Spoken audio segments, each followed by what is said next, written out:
بسم الله الرحمن الرحيم. الحمد لله رب العالمين، والصلاة والسلام على سيد الأنبياء والمرسلين وعلى آله وصحبه أجمعين، أما بعد. السلام علیکم ورحمۃ اللہ وبرکاتہ. سامعین کرام، آپ کا استقبال ہے ہمارے سولوشن آف پرابلمس، مسائل کا اسلامی حل سیشن کے اندر. آج کے اس سیشن میں ہم آپ کے سامنے 3 سوال اور ان کے جواب پیش کریں گے. یہ تینوں سوال بہت عام ہیں، ہماری ضرورت کے ہیں. پہلا سوال یہ ہے کہ مسجد کے منبر پر جہاں پر خطیب بیٹھتا ہے یا اس پر اپنے پاؤں رکھتا ہے، وہاں قرآن مجید یا کوئی حدیث کی کتاب یا کوئی دوسری دینی کتاب رکھنا کیسا اور اس کا کیا حکم؟ دوسرا سوال ہے کہ مسجد میں جب کوئی شخص نماز پڑھ رہا ہو تو کیا اس کے پاس میں اتنی زور سے تلاوت کرنا، ذکر کرنا، تسبیح کرنا یا دین کی بات کرنا جس سے اس کی نماز ڈسٹرب ہو جائے اور وہ کنفیوز ہو جائے، اس کا حکم کیا ہو؟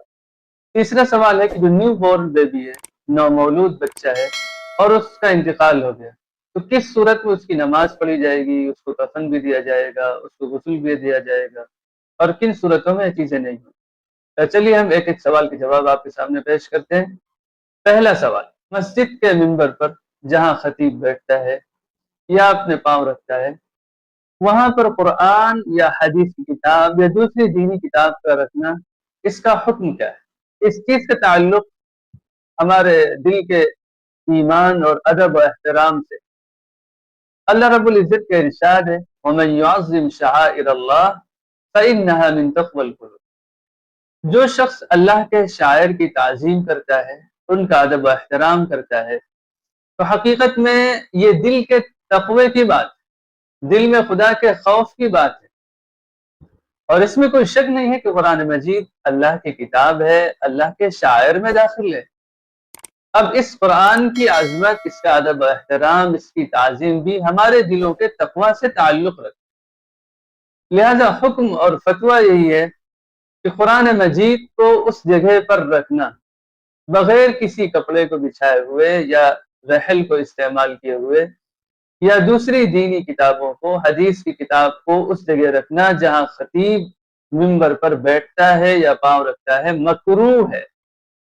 اس میں احتیاط کرنا چاہیے، اور بہت ہی اس میں احتیاط کرنا چاہیے، اور اس جگہ پر قرآن اور حدیث یا دوسری دینی کتابیں نہیں رکھنی چاہیے.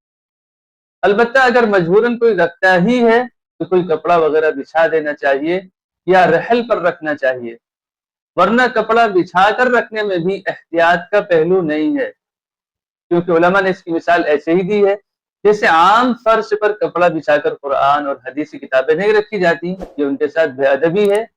بالکل اسی طرح منبر بھی ایک فرش کی حیثیت رکھتا ہے. عام جو فرش ہے اس پر بہت سے لوگ چلتے ہیں، ان کے پاؤں پڑتے ہیں، تو اسی طرح منبر پر بھی خطیب کے پاؤں پڑتے ہیں، اور وہ بھی ایک انسان ہی ہے. لہذا جس طرح عام فرش پر قرآن اور حدیث کی کتاب رکھنا ان کے ساتھ بے ادبی ہے اور ہم اسے بے ادبی سمجھتے ہیں، تو بالکل اسی طرح منبر کے زینوں پر بھی جہاں خطیب پاؤں رکھتا ہے اور بیٹھتا ہے، قرآن، حدیث اور دینی کتابوں کو رکھنا ان کے ساتھ بے ادبی ہے. لہذا اس سے بچنا چاہیے اور اس میں بہت احتیاط کرنا چاہیے.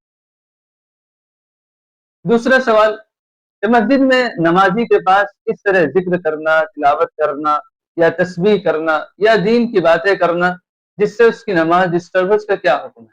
تو اس سلسلے میں فقہی کتابوں میں یہ رہنمائی ملتی ہے کہ مسجد کے اندر جو بھی ہم عبادت کریں، چاہے وہ ذکر کی شکل میں ہو، تلاوت کی شکل میں ہو، تسبیح کی شکل میں ہو، دینی مذاکرے کی شکل میں ہو، ہماری آواز ایسی ہونی چاہیے کہ وہ ہم ہی تک محدود ہو.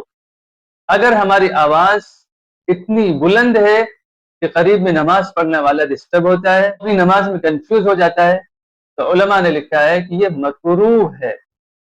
لہذا اس عمل سے احتیاط کرنا چاہیے. البتہ یہاں پر ایک چیز ذہن میں رکھنے کی ہے کہ اگر کہیں مسجد میں دین کی بات کی جاتی ہے اور نماز پڑھنے والے کے لیے مسجد میں اور دوسری جگہ خالی ہے، تو ان کا اخلاقی فریضہ یہ ہے کہ اس جگہ کو چھوڑ کر مسجد کے دوسرے کنارے میں نماز پڑھ لیں.